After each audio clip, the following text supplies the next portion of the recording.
Hello, welcome to the webinar, Cannaployment, How a New Labor Department Rule Will Affect Independent Contractor Misclassification. My name is Jim Ickes. I'm an attorney at Zuber Lawler. Zuber Lawler is one of the most selective law firms in the United States, representing clients throughout the world from offices across the country. Zuber Lawler focuses on emerging industries and technologies, including cannabis, psychedelics, clean tech, cryptocurrency, AI, and many more. I'm honored to have several of my colleagues here with me today as panelists to kick off our discussion. Before we begin, here is a quick disclaimer. The opinions expressed are of the individuals and not any companies as associated with this presentation. We don't encourage the use of illegal drugs. Consult your healthcare provider and attorney regarding the use of cannabis. Nothing in this presentation creates an attorney or fiduciary relationship. Please seek the advice of your own professionals. Before we get going, I'd like to introduce our panelists or allow them to introduce themselves. First, let's go to Eileen Letts. And Eileen, if you could just tell our viewers a little bit about yourself.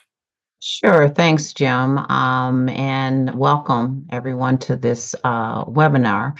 My name is, as it says, Eileen Letts. I am a partner at Zuber Lawler. I am currently the chair of the litigation department and also the chief administrative partner. I have tried over 100 or so cases in my career, and currently I focus more on counseling employers regarding employees, as well as doing internal investigations. Fantastic. All right, Tomas, take it away. Right. Thanks, Jim. Welcome, everybody. My name is Tomas Ortiz. I have 20 plus years experience as a litigation attorney. Practice is mostly in commercial and employment law. On the employment side of things, work on everything from compliance issues to actual litigation. Also work a lot in helping clients and consulting clients with regards to employment agreements, severance agreements, that sort of thing. But yeah, most of my practice has been on the litigation end. That's Fantastic. it. Welcome. Great to be here. Thanks, Tomas. Now, Raza, if you tell a little bit about yourself. Hey, everyone. Appreciate you taking the time to listen to this today. I hope everyone finds it relevant and interesting. I've been working in cannabis law in California for about the last 15 years. I've seen the evolution of the industry from the nonprofit medical collectives to the adult use licensing system we have today. And I've been doing employment litigation for the past 20 years, including employment class actions where businesses can really get hit with a lot of liability. And as the cannabis industry has gotten more legitimate over the years, we're starting to see more and more the intersection between cannabis law and employment law, and I find it interesting to work in this the combination of these areas. I've done a fair amount of employment compliance work with cannabis businesses, as well as all types of regulatory work. I also handle all types of litigation for cannabis businesses and other businesses, including employment litigation. So thanks again, everyone. Happy to be here today. Fantastic. And before we dive in, I just want to remind our viewers that if you have any questions, please feel free to submit them in the chat, and we'll do our best to get to them. We like to keep this very conversational, and we want to make it useful for you. So please feel free to send us a question. So let's kick it off with you, Raza. I'd like to maybe start out with some nuts and bolts of misclassification and what this means, what an independent contractor means versus an employee, and why it's important for the cannabis industry. Sure. I guess I wanted to maybe just get started a little bit about how this topic is even relevant to the cannabis industry and some of the unique issues relating to this topic that people in cannabis face. Cannabis is kind of a unique industry in that it operated for decades in the totally illicit underground market. It was completely illegal under federal and state law, and keeping any type of records at all could be incriminating. Businesses couldn't use banks and basically operated in secrecy, and people were more focused on avoiding prison than complying with the FLSA and regulations. But now, as more and more states are coming on board with legal cannabis, we're seeing brands appearing in multiple states. Employment law compliance is becoming a lot more relevant, and particularly federal law compliance. And cannabis companies today still, they often get it wrong in this area. It's very common for people to be improperly classified as independent contractors who clearly don't meet the relevant standards. And by doing this, companies are setting themselves up for major liability issues. It's getting harder to sort of play fast and loose with the laws. And if you're serious about your business, you really have to focus on this and make sure you're applying the standards right to avoid setting yourself up for problems, especially in this heavily regulated industry that's being scrutinized by all sorts of people within the government. In general, cannabis workers, there are some that do clearly count as independent contractors. These tend to be consultants or advisors on one hand. They're professionals who provide specialized knowledge on regulatory compliance, cultivation practices, business strategy, and they often operate kind of on their own or freelance basis with limited oversight. And a lot of times they'll work for multiple clients, set their own schedules. They kind of fall clearly under the independent contractor category, whatever standard you're using. Relatedly, sort of freelance marketing and creative professionals could be properly independent contractors. People do marketing, graphic design, content creation for cannabis companies. And again, these types of people often work independently. They don't have super strict control from the business, and they can serve multiple businesses. The types of workers that generally cannot be classified as independent contractors, but sometimes are people who work in sort of the core operations of the business. So at a dispensary, bud tenders, they're directly interacting with customers, processing sales, following employer protocols. They're typically, it's clear they have to be employees under both state and federal standards. Cultivation workers, same deal. They're involved in the planting, trimming, harvesting of cannabis, and they're often misclassified as independent contractors, even though they're sort of performing the core functions of the business. Same with production, extraction, manufacturing workers. They're sort of performing the critical work of the business, and they have a high control over their work by the regulations and so forth. So again, they're most likely have to be employees. Delivery drivers for cannabis businesses, that's a little bit more of a gray area. Under the certain strict state standards that you'll hear about a little bit more, including California that follows the ABC test, they probably would not qualify. Under the federal standard, which we'll hear more details, that's a little looser, and they could possibly pass this federal multi-factor balancing test, especially if they use their own vehicles, set their own hours, have the ability to take on multiple clients, and so forth. All right, let's thank you for providing a little context there on I guess the just general employment related law on independent contractors. So let's dive into this rule. So what are the key elements associated with this particular rule, and why do our viewers need to pay attention to it? Well, so first of all, I think employers should pay attention to the key differences between independent contractors and employees. There's very different sets of rules that you're supposed to treat them depending on which bucket they fall under. Pay being the most obvious. Employees have to receive at least minimum wage under both federal and state law. They have to be paid overtime wages, which can vary state by state a little bit, but generally for hours over 40 hours in a work week, or in places like California, over 8 hours a day. And also payroll taxes. Employees have to have tax withholdings, Social Security, Medicare, and so forth. While independent contractors, they can be paid just a flat fee based on the terms of their contract, whether it's per project, per hour, or commission based, but there's no requirement for a minimum wage or overtime pay for independent contractors. And the contractors are also responsible for paying self-employment taxes, Social Security, and Medicare.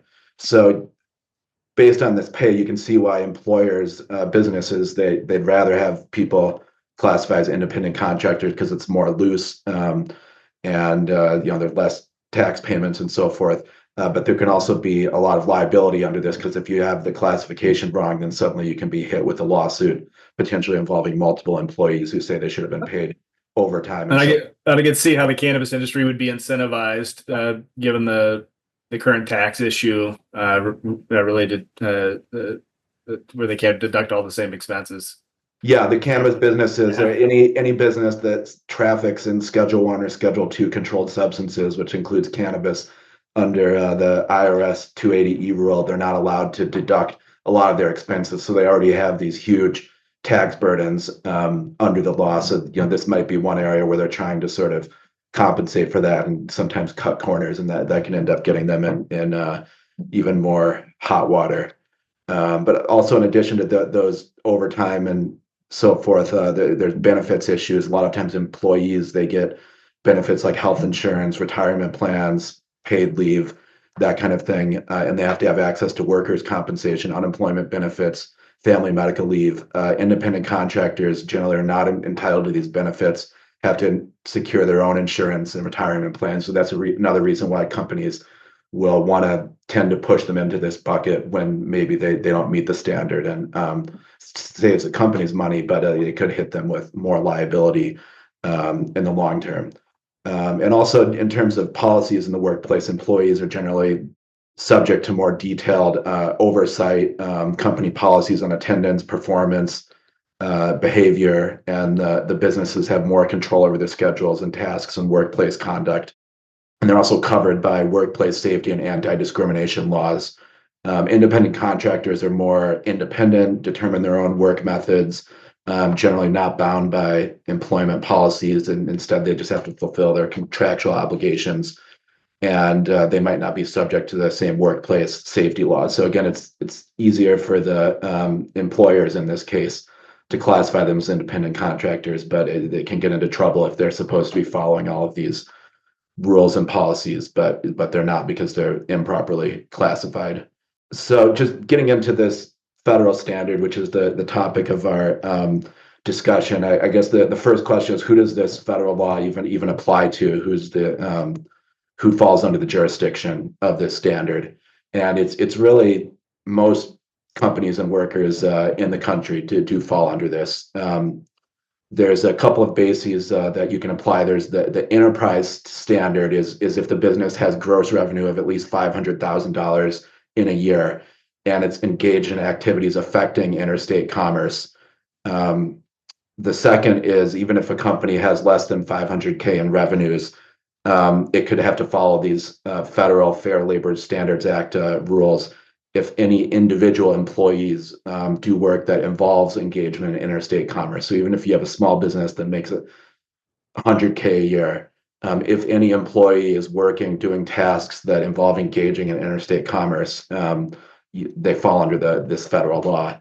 It's interesting, this interstate commerce aspect in cannabis industry in particular, because as everyone knows, cannabis is illegal under federal law, and essentially it's illegal to do any state-to-state transactions. Even transactions within a single state are illegal under federal law, but companies for the most part have stayed, keeping transactions within a single state in order to avoid problems with the Federal Controlled Substances Act.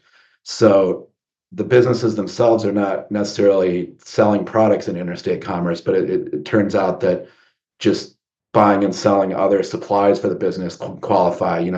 It's supplies and equipment that have moved in interstate commerce, or things like making out-of-state phone calls, using email, or managing websites hosted by an out-of-state provider, or shipping and receiving things like grow lights, packaging, tools, fertilizers, HVAC systems. These all can make someone fall under the federal rule. So based on how broad that is, I think it's probably safe for most people to assume you are subject to this rule.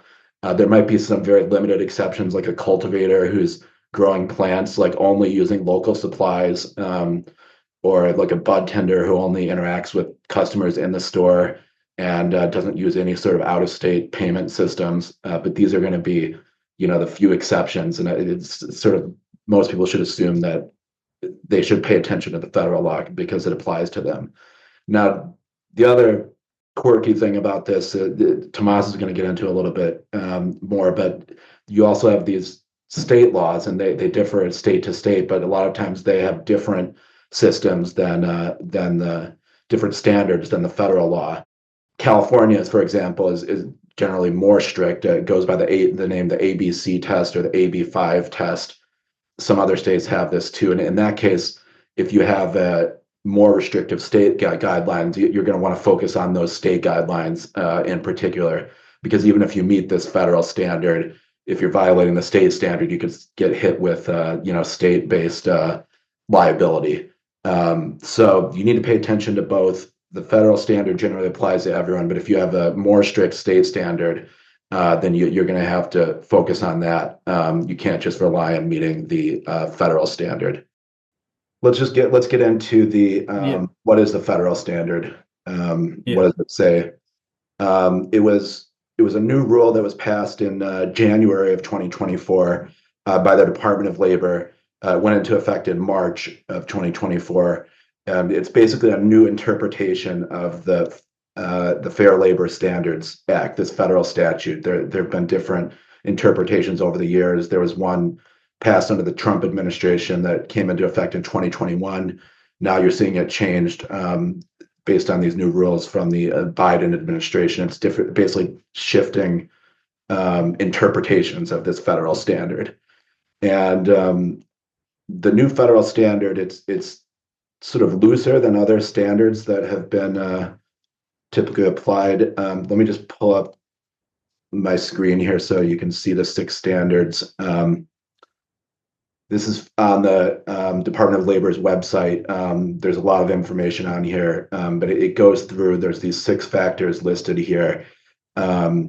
In determining how to classify someone, it's basically a multi-factor balancing test. So it can be a little difficult sometimes to determine how it pans out. It's easy if all 6 factors point in one direction, but if you have 3 pointing one way and 3 pointing the other, or 4 versus 2, you don't actually just add up the number of factors that go your way.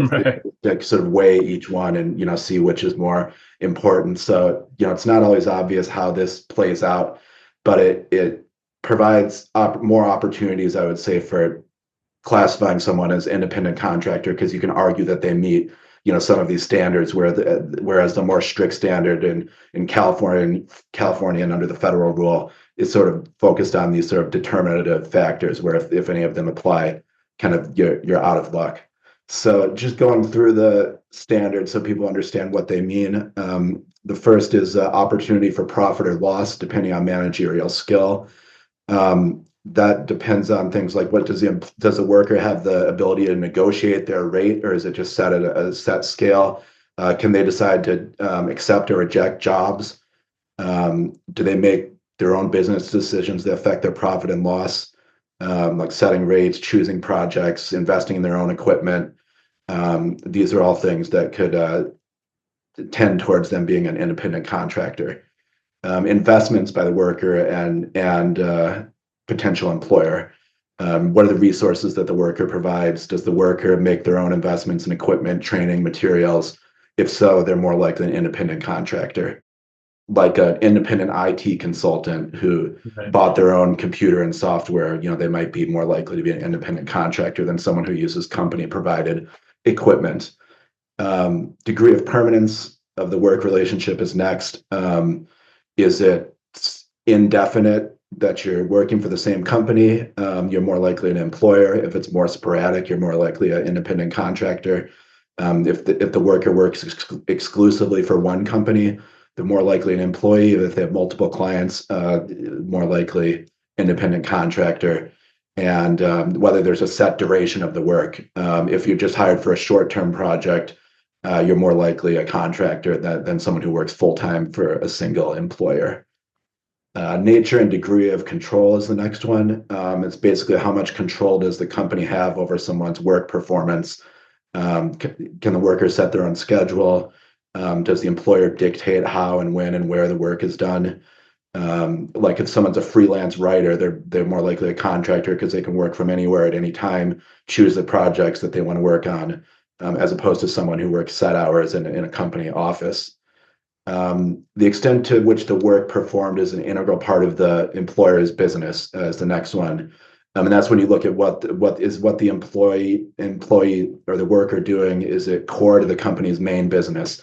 So as we mentioned earlier, if it's a cultivation business and you're working directly on the cultivation, that's shading towards an employee. If you're, a dispensary and you have a bud tender, that's someone doing the core function, so they're probably an employee. Same with a delivery driver for a delivery company. If that's their business of the company is delivery driving, then the drivers are more likely an employee. The final is skill and initiative required. Does the work require specialized skills? Does the worker have independent judgment to exercise those? Is there specialized training or expertise? The idea is if someone's coming in with their own expertise and applying that, they're more likely an independent contractor versus if they're being kind of tightly managed and regulated by the employer. And again, this is supposedly a holistic approach. There's no single factor that's determinative, and you have to look at each one and kind of see how they all balance out. One thing I think that's interesting, and just even going back to the common law, it seems that control is kind of woven into all the factors to a certain extent. Obviously, it's a factor in and of itself, but Yeah, that is, and you see, yeah.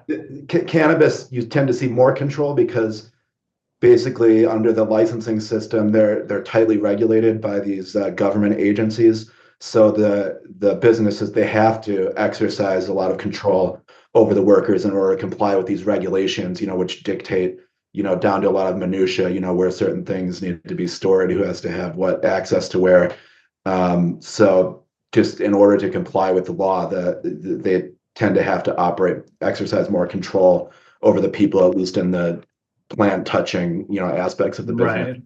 If you have, again, like if we have consultants and, marketing people and things like that aren't directly working on, the plant touching aspects, they're less likely to have so much control and more likely to be contractors. If I could jump in real quickly here. Yeah, absolutely. Yeah, one of the control is key because there's a test that's commonly referred to as the common law test, and which is sort of the base test that's a baseline test, and that is not just actual control, but the possibility of control, or the opportunity for control of what's being done and how it's being done. So yeah, control is absolutely at the center of everything. That's right. But a real world example, like of how these tests would pan out, is if you have a marketing consultant and they set their own rates, they provide their own laptop and software, they work with multiple clients, they choose their own work hours and location. They're not doing something that's core to the company's main operations, and they're bringing their specialized marketing expertise. That's something where all the factors kind of line up towards the contractor. But again, because of the cannabis industry, so much of it is controlled by these regulations. Most of the jobs are not going to tend to be like that, and most of them are more being controlled by the business, and thus should probably be employees. Is that the industry has to kind of walk a tightrope because the state regulatory environment makes them exercise control to make sure they're following the rules and regulations, but they also are incentivized to utilize independent contractors for obviously the many reasons that you stated. So I kind of want to go on to Tomas, and so how do folks in the cannabis industry, how do they avoid stepping into hot water here? What would you suggest that they do? Yeah, so let me look at this. Let me kind of approach it this way. So, and some of this might be a little bit repetitive of what Raza had just stated, but so we're looking at a cannabis business specifically. It's highly regulated. So again, this makes things a little bit more complicated, a little different. And given the regulated nature of the industry, I think it's particularly important to first evaluate what the workers and contractors who handle controlled substances and have access to security systems, that kind of thing. But I have a 3-point or a phase plan that is an approach under this that in terms of your first steps, what to do initially in facing these changes in the law. Phase one is the initial assessment. So there you're looking through the workforce, you're looking at workforce and documentation. So you have a workforce audit. You catalog your contractors, your workers, you document what duties and responsibilities they have. You review existing contracts and agreements that you might have with those workers as to what's described and how it's described. You also map, I think it's important in light of the regulatory framework, that you map out contractual roles over the licensed activities, because that can give you some perspective as to exactly where the particular worker or employee falls under when we're talking about this particular rule. You have to have a high-risk classification review. So you're evaluating cultivation workers, retail workers, assessing them, reviewing delivery personnel, also analyzing security contractors. Those are usually what I would call high risk in terms of making sure that whether or not we have all our ducks in a row or all our T's crossed and our I's dotted with regards to this. And then compliance documentation against that initial review of documents, state cannabis worker permits, badges, independent contractor agreements, what our standard operating procedures are, and where does each worker fall under those operating procedures, training records, what kind of training, are we providing training? Does that necessarily provide some level of control or some level of oversight that may necessarily move that worker out of certain classifications? And then what background check procedures. And again, we're going over that same material, which is that because we are dealing with a very specific and highly regulated industry, that this is almost set up in a way where we're not going to be able to move a lot of workers out of that employee status. So that's the phase one, is an initial review. And then you have a phase two, which is your risk analysis. So there you start to really those factors that Raza just went through. So you're looking at the economic dependency of that particular worker. Does the percentage of that, the income of that contractor comes from the hiring entity or the company, the duration of the relationship, are there exclusivity arrangements? Can that worker work for other folks? And the integration with regular operations. And again, that's key to what Raza just mentioned. How integrated is this worker with regards to your operation? Again, because of the regulatory framework, it becomes tougher to pull that worker out of that employee classification or that. And I'm going to talk about it a little bit later here, but in some cases, there's a presumption that the employee or that the worker is an employee. Also, control assessment. We talked about control. What are the state mandated supervision requirements, security protocols, quality control procedures, the scheduling flexibility, and equipment ownership. Equipment ownership is a big deal. And so again, what really is the control here? What individual control, independent control does the worker have versus that of the company? And again, highly regulated, not a lot of wiggle room. And then also there's an investment analysis. What licenses are required? Do workers have to get their own licenses? Who's paying for those licenses? Equipment, tools. There can be specialized training in certain with regards to certain types of workers. Who's paying for that? Who covers that? And the big one, insurance requirements. And we always see that a lot with independent contractor agreements where that independent contractor has to have their own insurance. So is that the case? Is that allowable under the statutory framework in that particular state? That's something to keep in mind. So once we've made those assessments with regards to the risk and what are the risky workers, so to speak, within our situation, phase three is remediation planning. So how are we going to address the high-risk positions? Are we going to develop a reclassification timeline? Are we going to calculate what the cost implications are? In other words, are we going to eliminate the risk? Create communication strategy, update compliance procedures as always. Then you have the medium risk positions and maybe the low risk, where we're updating contracts, where we're strengthening certain independent contractor agreements. maybe implementing additional documentation requirements, modifying operational procedures so that there's a distinction between what roles are with contractors vis-a-vis the roles that employees might have in the process. If there's a contractor, we want to enhance contractor autonomy. And so to the extent we can under the regulatory framework, we try to give independence and autonomy as possible.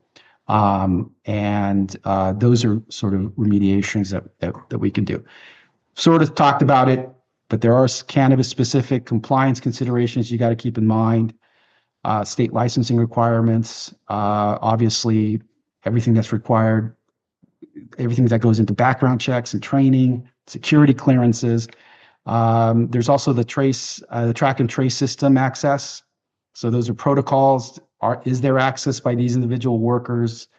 How does that work? Because that can also be critical under these in any kind of analysis of classification and in security compliance. Emergency procedures, other security requirements, access areas, that kind of thing. That all falls into place in terms of being able to define the worker status vis-a-vis the classification variables that we've discussed. We did have a question come in while you were presenting, Tomas, and I'd like to get to it if we could. The question is, how does the labor unions apply if the employees become managers or assistant managers? Anybody want to field that one? How do labor unions, maybe a bit on how at the intersection of labor unions and this particular rule, if there's anything to say on that? Yeah, Raza, I don't know. I mean, I'm with regard to the independent contractor classification. I mean, I think unions play a strong role in terms of getting these classification requirements in place and sort of moving the needle one way or the other with regards to requirements. Once you have the management element in this, and if I'm understanding the question correctly, once you start getting into management, then you start getting integration of operational, and I don't think the independent contractor really classification somewhat goes out the door with that. Raza, I mean, perhaps if you sort of outsource HR, that kind of thing, that might be viewed as management, but I'm not sure. Yeah, I mean, in terms of unions, I mean, we see unions often being associated with the cannabis industry because a lot of the licensing rule require these labor peace agreements and are set up in a way to be friendly to unions. Generally, managers of a company, as well as employees, they're not going to be independent contractors. Generally, if an employee becomes a manager, they would then fall outside of the protection of like the National Labor Relations Act, and wouldn't be forming and joining unions in the same way that regular employees could. Usually that's sort of a separate issue from independent contractors, right? Employees, but it's would be an interesting topic, for another discussion, is how the union elements come into play and who's covered and who's not. And anybody who submits a question or has a question, it seems like maybe this, I think, relates to a specific issue that this person's dealing with in their business. You'll see that we have our email addresses up. Please feel free to email us for a follow-up, and we can kind of dig in a little bit with you. I want to get you involved, Eileen. So what are the consequences if we don't follow these rules? Well, what can happen? The legal and financial consequences can be pretty severe. First, companies face a significant monetary penalties. Back wages can often be calculated for 2 to 3 years look-back period, covering both regular pay adjustments and overtime compensation that should have been paid. Their employers are also liable for the employer portion of unpaid payroll taxes, including Social Security and Medicare contributions. And you can imagine that also could include penalties and interest, which really can pile on and really, really cause a great burden to an employer if they have been misclassified. Not only that, benefits. You're talking about benefits. Companies may be required to retroactively provide compensation for benefits to the employees that they should have received. Health insurance, retirement contributions, paid time off.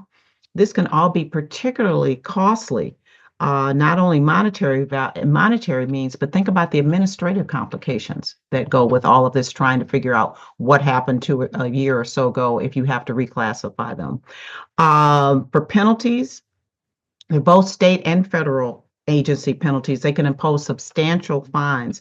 The Department of Labor can assess penalties up to $1,100 per violation, while each state penalty can be even more severe. Even in some jurisdictions, willful violations can trigger multiple damages, typically double or triple the amount of unpaid wages. So, and another thing we add on, let's talk about legal costs. If you've got to have lawyers involved, they always charge and have to be compensated. So you talk about class actions possibilities. I know we may be talking about that as well later. Yeah, if I could just interject on the legal costs, I would just recommend that it is a good idea to spend those legal costs at the front end, so you don't end up having to pay on the back end to handle a class action lawsuit. So it's something that would be smart to incur some legal costs, at the beginning to make sure. Exactly. And to emphasize this, the consequences can compound quickly when, as we say, multiple workers are involved. It's generally probably not just going to be one person. There's probably a group of people that have been misclassified. So if you add all of those up, the back wages, taxes, penalties could easily exceed $500,000, not including any benefit considerations. That'd be some rough sledding for a small business. Exactly. We talked about attorney's fees, and I think you mentioned overtime issues, and I'm really very much afraid of that wage and hour law that I've seen a lot of law firms built on plaintiffs firms built on wage and hour, not paying overtime pay. So, and I know if there's a violation of that particular law, you can end up paying attorney's fees for the other side as well. So, very important to get this straightened out. And ounce of prevention is worth a pound of cure, as they say. So, probably worth getting your policies and your contracts and things checked out. What trends are you seeing, Eileen, as it relates to enforcement actions and lawsuits regarding misclassification?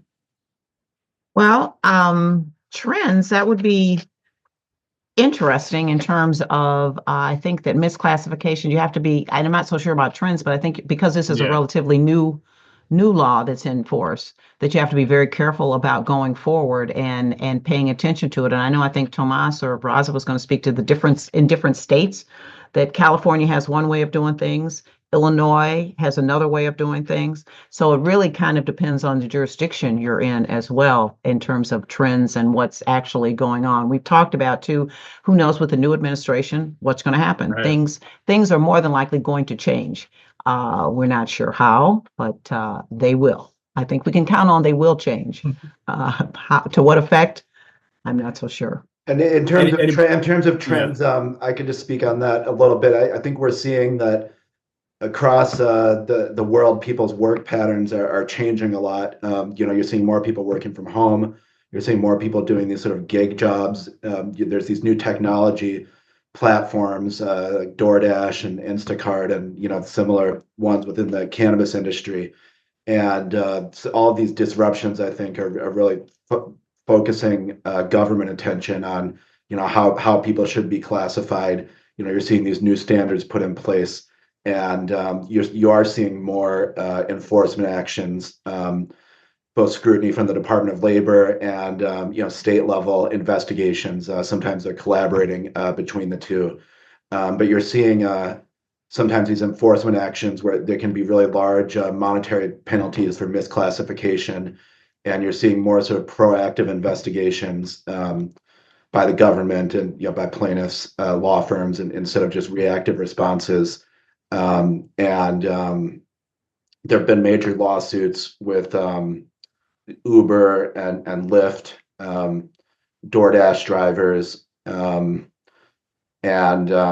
these can be add up to large settlements of millions of dollars in some cases. So I think with its increasing, the trends of the increasing scrutiny, but because of the changing nature of work, it's really important for businesses to take a hard look at whether it makes sense how they're classified, because if they do end up in the crosshairs of these investigations, they could be hit with large liability if they're misclassifying workers, especially on a wide scale basis. That can really add up quickly when they start seeking back wages, overtime compensation, retroactive benefits, and all these penalties on top of that.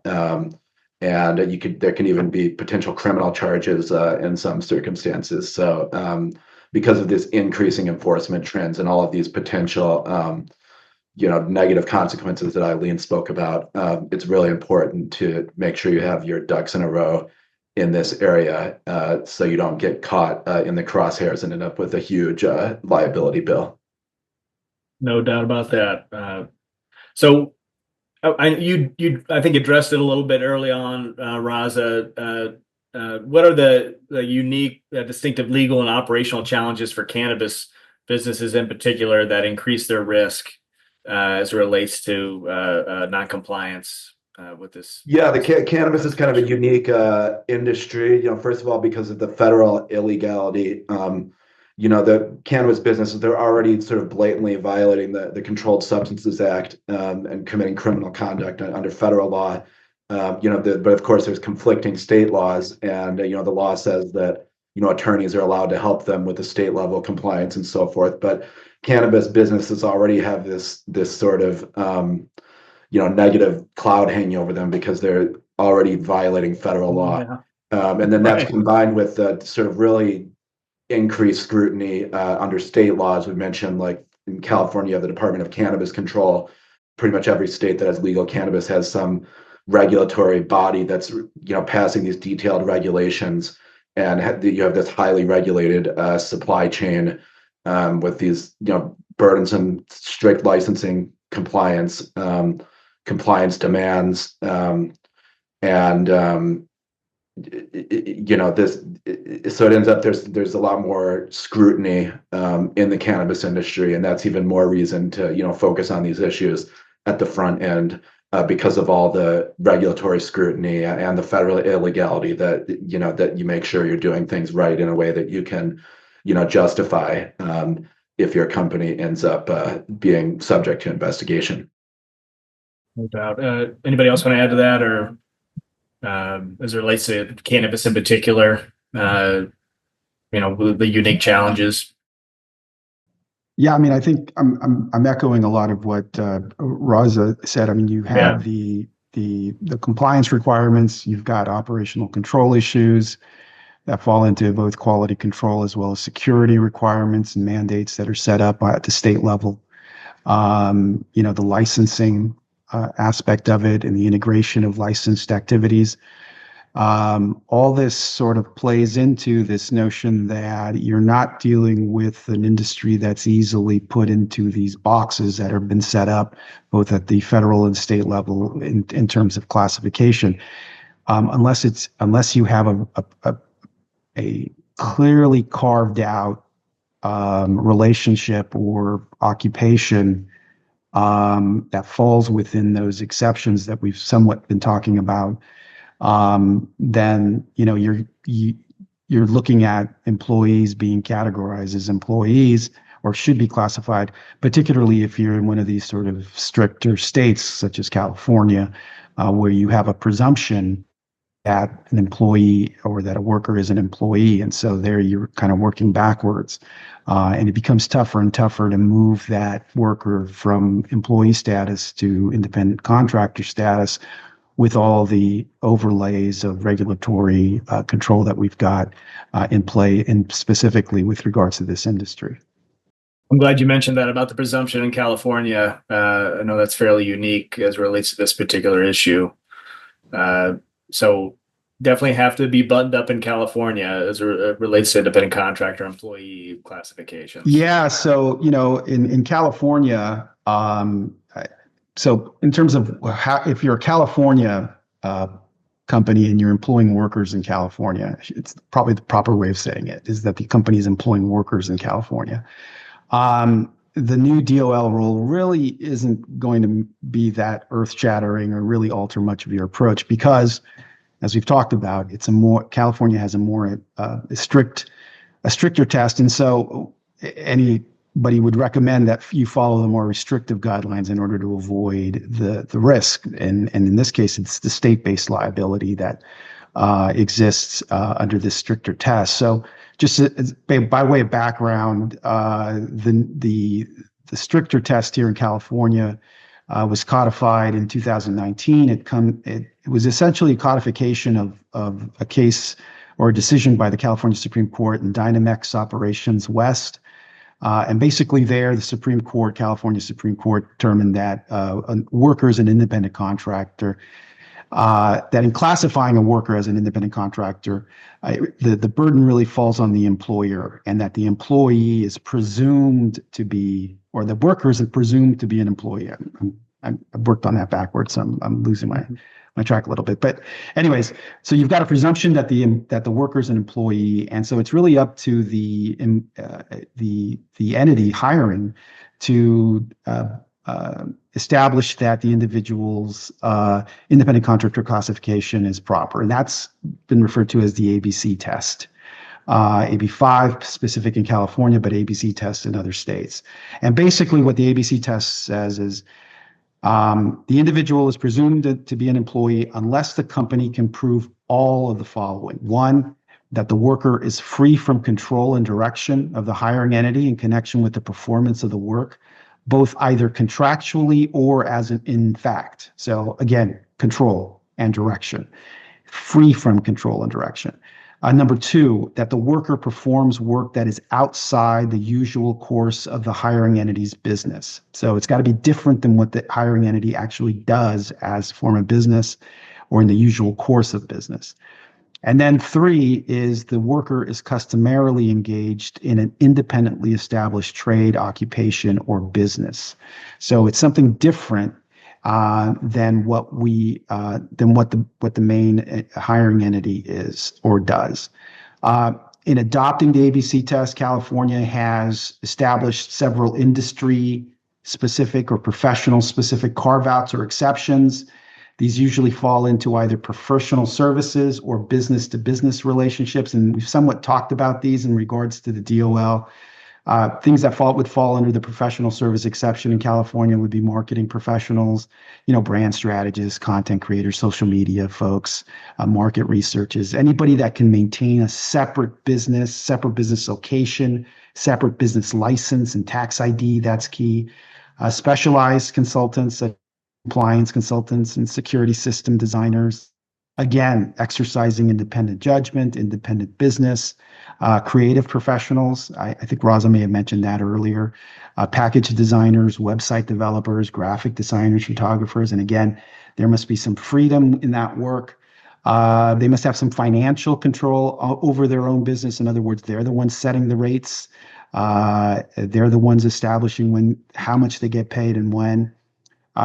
There's also some qualified service providers that would be independent contractors under California. Testing laboratories, they must be separately licensed. They must have multiple clients, maintain independent facilities, and have their own required certifications. Equipment maintenance, HVAC specialists, cultivation equipment maintenance. Those are usually folks or technicians. Those are usually folks that come in to fix rather than are there located on the premises and addressing issues. They usually have to have their own separate business entity, maintain other clients, that kind of thing. And then you've got licensed professionals, accountants, lawyers, sometimes HR consultants. And again, they must have their separate business, probably have their own professional licenses, that kind of thing. So those are exceptions that have come up under the California rule. looking at it nationwide, you've got pockets of areas where you have states that follow the ABC test. Massachusetts, for example, is one of them. They're usually the same ABC framework that we just talked about with California. Sometimes they've got different variations. Keep in mind that these laws or these statutory frameworks are interpreted by courts. And so each state has its own set of courts that might define what, say, for example, usual course of business is, or, what defines a separate or independent business, that kind of thing. And so you'll have in each state different, not only a different framework, but then courts interpreting that framework differently. New York. I think it's important to note that the ABC test or other states that follow that, it's in some sense it's easier for employers because it's sort of a bright line test. And there's 3 boxes you have to check. If you don't meet even one of them, you're out of luck. You're not a contractor. Whereas under the federal test, you might not meet one, but you meet the other 5. So yeah, it's good to go. So in a sense, the California and the ABC test apply in other places. It's easier because you find one of these that doesn't apply, and you're out of luck. You're not an independent contractor. The other one's a little bit more swishier. I don't mean to use legal terms to confuse people, but swishier is the way I would look at it. New York is right. New York, just to kind of go through some kind of hot messes when we're talking about these statutory frameworks. New York uses the common law, which we talked about, which is the idea of the hiring entity having a right to control, not just actual control, but a right to control. But they also break down in different industries. Different industries have different tests. Similar in New Jersey, where it's not the industry, but it's why the test is being presented. So, for example, you have the ABC test for wage and hour analysis. You have the control test or the common law test for unemployment law. And then you have a hybrid for workers' compensation. So that's a mess. Washington State is an also state where you've got a hybrid framework where some of it is where there's elements of the ABC, but then you bring in other factors like you do on the DOL analysis. And then it's also industry specific. There's statutory industry specific specifications with regard to what constitutes. And in Illinois, we were talking about it a little bit there. You've got an actual singular statute that's specific to construction workers, and then everybody else, right?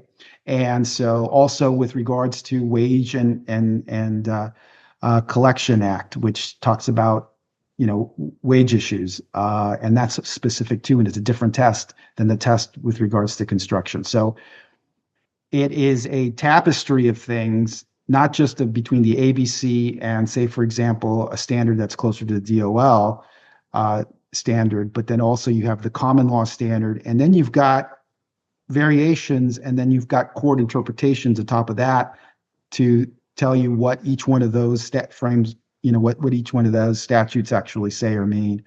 So it can be complicated. I appreciate that. Can I throw something in at kind of the HR perspective for just? Yeah, I was getting ready to jump. I was going to jump in on that because I know we're almost running out of time. We're entering the speed round. Right. Here I go. HR departments are really, as they say, the first line of defense on preventing misclassification issues. So, before we get down the road of is a person independent or an employee, HR should really be front and foremost in that. And it's really crucial under the new law. HR should first and foremost implement a robust classification review process, developing protocols for evaluating whether, a worker should be classified as an employee or should they be classified as an independent contractor. They should create detailed, checklists for the new rules and factor and maintain the documentation for those classification decisions. So they've got something to look at if the issue does arise. And then training is always critical. HR needs to educate its managers and department heads about the new classification criteria, regular updates on compliance requirements, and red flags to watch out for. For example, managers need to understand that controlling a worker's schedule or methods typically indicate an employment relationship, regardless of what the agreement says. So those are some things that are critical. And it should also establish, another point I want to make is a really clear onboarding procedure. specifically for independent contractors. Standardized contracts that reflect the new rule, the new rules requirements, maintaining proper documentation of the business relationship and ensuring clear communication about the scope and deliverables of the project. And regular audits too are essential. Right.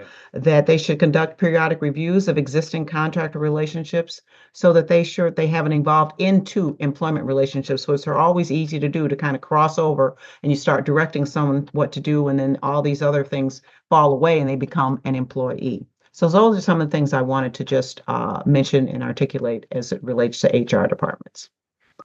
One additional follow-up for you, Eileen. I know that you conduct a lot of investigations for larger companies. So what can a larger company do to manage these relationships to minimize risk while Sure. also allowing them to be operationally flexible? Well, it kind of ties into the HR departments because most large companies do have HR Yeah. departments. Right. So they really need to start with really clear and well-drafted independent contractor agreements. Explicitly define the project, the scope, the deliverables, the timeframes, emphasize the contractor's autonomy in determining how to complete the work, and specify that they're free to provide similar services to other clients. So they've got to really have that demarcation there and make it very clear that we are not directing you what to do. And it's hard because, like you said, with larger companies, things sometimes tend to slip through the cracks and people start not doing what they're supposed to do. So you really do have to have, as I said, a robust HR department, and then make sure that these things are managed and controlled as the person is working for them. Fantastic. So I think we're down to 3 minutes. I want to go to you, Raza, real quick on the rise of class action lawsuits, and if you could maybe speak a little bit on that and how companies can avoid it or try to avoid it. Yeah, class action lawsuits are, they can be kind of like a nuclear bomb for a company. They can really add up fast in terms of the damages, and especially under certain states like California that have kind of their own unique rules, like the more stringent classification test. But in order to avoid class actions, it's important to get your policies right at the beginning. So as we mentioned, hire a lawyer off the bat to look at these classifications, make sure they make sense, have some kind of written policies out there, explaining, who's classified as what the grounds are, because if there is a problem that pops up in your company with this, if you can point to having policies, the policies are in line with the law, you can then point to, maybe a rogue manager or, a mistake in some isolated cases. But, when you don't have those policies in place and you have these systemic violations, that can be when it gets you into a lot of trouble. So the best way to avoid class actions is have written policies, have someone take a look at this in the beginning, make sure you have, something that's justifiable. If there is an issue that comes up, you can point to your policy. And really the strategy for defeating class actions is showing that the issues are individualized. There might have been a mistake here or there, but the class action liability comes into place when there's some kind of system-wide, failure in how you're doing this. So investing a little bit in legal compliance at the front end is really the best strategy for avoiding class actions. If we could just do a little quick round robin here, starting with you, Tomas, maybe a couple sentences on to impart some wisdom on folks. Then let's go into Eileen and then conclude with Raza. Yeah. Again, preparation, I can't emphasize that enough. Preparation for the employer is key here. From a lot of what I deal with are contractual arrangements and agreements, and make sure that you have whatever contractual protections you have, that you have a clear scope of the work that's being done, that you have provisions in your contract that detail independence, that you do whatever you need to do for compliance purposes, and also insurance requirements is always a big deal. So preparation, and to the extent you have a contract, make sure those the contracts are up to stuff. Eileen? I would just say make sure that you're very cognizant and aware of the distinctions between what independent contractor is and what an employee is. And if you can kind of not blur those lines, then you'll be okay. Once you start blurring the lines, I think you've got a problem. So people really need to be, employers just need to really be very careful of how they employ people and for what purpose they employ them and how that would be looked at later. Raza? Yeah, I would say just do a review. At the outset, these laws are evolving and changing. You have new standards that make sure you're applying the right standard. Look at the types of workers for your business. Make sure that they can meet that standard, and then have some kind of documentation that reflects what the nature of their relationship is. So if there's problems down the road, you have something rational to point to that could really save you, as opposed to if you don't do this work on the front end. Document like a regulator is going to look at it, right? So you can show, hey, look, we're following the rules. So that concludes our presentation today. I want to thank my distinguished colleagues for imparting your wisdom. I know I learned a lot today about this issue, and I want to thank all the folks out there who have watched this, and hopefully it was useful. Please feel free to reach out to us. You have our email address, and you certainly can find us on the web at zuberlawler.com, and we're here to assist. So thank you very much, and have a great day.